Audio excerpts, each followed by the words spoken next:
বড়লোক তো সবাই হতে চায়, থুড়ি বড় তো সবাই হতে চায়, কিন্তু তুমি যতই বড় হও না কেন মায়ের কাছে সারা জীবন ছোট্ট শিশুই থাকবে।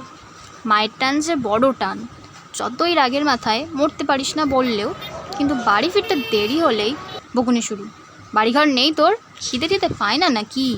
আপনি যতই বই পড়ুন বা ভিডিও দেখুন, আমের বা অন্য কোনো ফলের, যেমন আম কিনে না খেলে আমের স্বাদ আপনি বুঝবেন না, তেমন ভিডিওতে বা বইতে পাবেন না। তেমনই আমি যতই অভিজ্ঞতা শেয়ার করি না কেন, আপনি না গেলে বুঝবেন না মায়ের কাছে আমরা শিশুর মতো পবিত্র। মনের মধ্যে শান্তি ভাব আসবে, মনে হবে কত পুণ্য সঞ্চয় করার পর মা ডেকেছে। যখন জেনারেল কম্পার্টমেন্টের ট্রেনে এক টুকরো দাঁড়ানোর জায়গা পেয়েছিলাম, নিজেকে ভাগ্যবান মনে হচ্ছিল। কারণ ট্রেনের গেটের মুখে এতটাই ভিড় ছিল, আমার পরে যারা ওঠার চেষ্টা করছিল তাদের আর উঠতে দেয়নি ভিড় করা লোকজনগুলো। বলছিল সামনের বগিতে যাও, বগি ভরে গেছে। অবশেষে যখন ট্রেনটা ছেড়েছিল, স্টেশন ফাঁকা ছিল, মানে ভাগ্যক্রমে সবাই ওঠার জায়গা পেয়েছিল। আমি তারপর একটু বসার জায়গাও পেয়েছিলাম, মায়ের টানে যাচ্ছি কি না। তারপর যখন রামপুরহাট থেকে তারাপীঠ পৌঁছালাম, তখন পুজোর লাইনে দাঁড়িয়ে যে ধ্বনি, জয় তারা ধ্বনিটা বলছিলাম, কি যে ভালো লাগছিল বলে বোঝানো যাবে না। গিয়ে চাক্ষুষ করতে হবে, সবই মায়ের ইচ্ছে, আমরা তো শুধু মাধ্যম। আজ আছি কাল নেই, যে কয়দিন বাঁচি মায়ের কোলে হেসে খেলেই বাঁচি।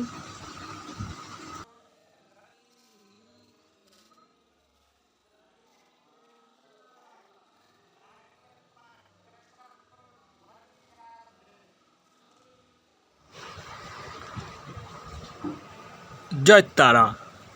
বড়লোক তো সবাই হতে চায়, থুড়ি বড় তো সবাই হতে চায়, কিন্তু তুমি যতই বড় হও না কেন মায়ের কাছে সারা জীবন ছোট্ট শিশুই থাকবে। মায়ের টান বড় টান, যতই রাগের মাথায় মরতে পারিস না বললেও কিন্তু বাড়ি ফিরতে দেরি হলেই বকুনি শুরু। কিরে, ঘর বাড়ি নেই তো, খিদে টিদে পায় না তো তোর? ঠিক আছে।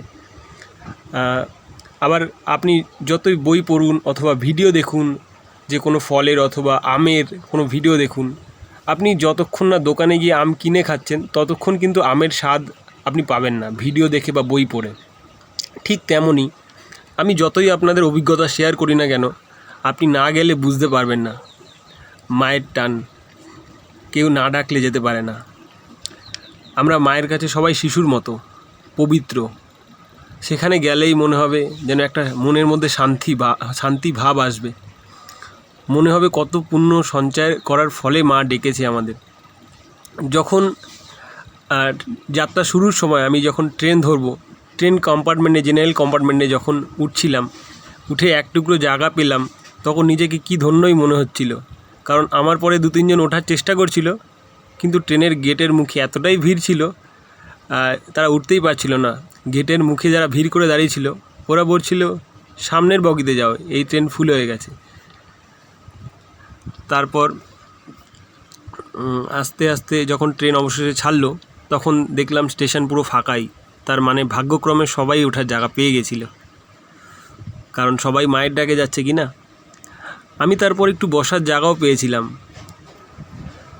তারপর যখন রামপুরহাট স্টেশন থেকে নেমে তারাপীঠ পৌঁছালাম, পুজোর লাইনে দাঁড়ালাম, তখন জয় তারা, জয় জয় তারা যে ধ্বনি শুনছিলাম ভক্তদের মুখে, আমিও বলছিলাম, সে এক আলাদাই অনুভূতি, বলে বোঝানো যাবে না, গিয়েই শুধু চাক্ষুষ করতে হবে। তো অনেক দিন ধরেই যাওয়ার ইচ্ছে ছিল, হচ্ছিল না। সবই মায়ের ইচ্ছা, আমরা তো শুধু মাধ্যম।